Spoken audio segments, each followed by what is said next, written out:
Петербургский международный экономический форум традиционно главное политическое и экономическое событие лета. Каждый регион, каждая компания стремится показать максимум своих достижений, а число подписанных соглашений исчисляется сотнями. По оценкам экспертов, финансовый вес заключенных на нынешнем ПМФ договоров исчисляется триллионами. Это робот, да? Это робот, да. Но это здесь игровой сделано. Татарстан в этом году в гости принимает всех. На стенде республики робот, играющий в игру «Камень, ножницы, бумага», стал точкой притяжения. О текущих проектах рассказывают и показывают информационные ролики. А в переговорных кипит работа. Акцент на взаимодействие между регионами. Электронную площадку первым мы создали, еще когда ни у кого не было.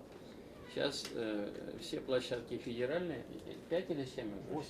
8. Одна наша региональная, да. все Остальные все федеральные. Дело не в этом, посмотрите, вот сравните.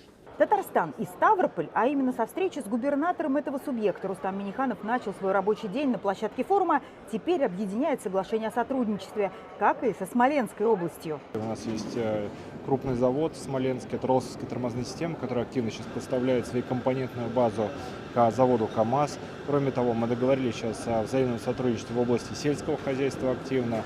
Тыва, компания «Мегафон», Якутия, череда встреч и подписаний. А Якутия, кстати, снова приглашает республику провести у себя очередной федеральный сабантуй. И еще готова закупить у казанского авиазавода самолеты Ту-214 для своей авиакомпании. Договоренность скрепили документом.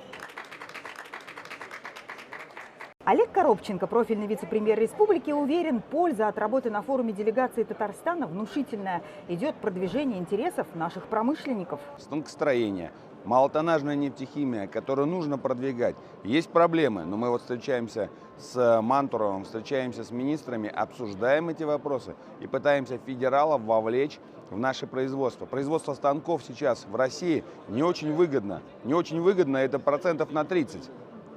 Китайцы дешевле, китайские станки дешевле.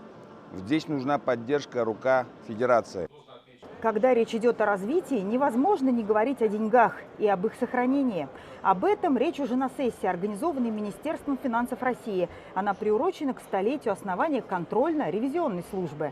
На федеральном уровне, значит, казначейство очень серьезно сопровождает каждый бюджетный рубль.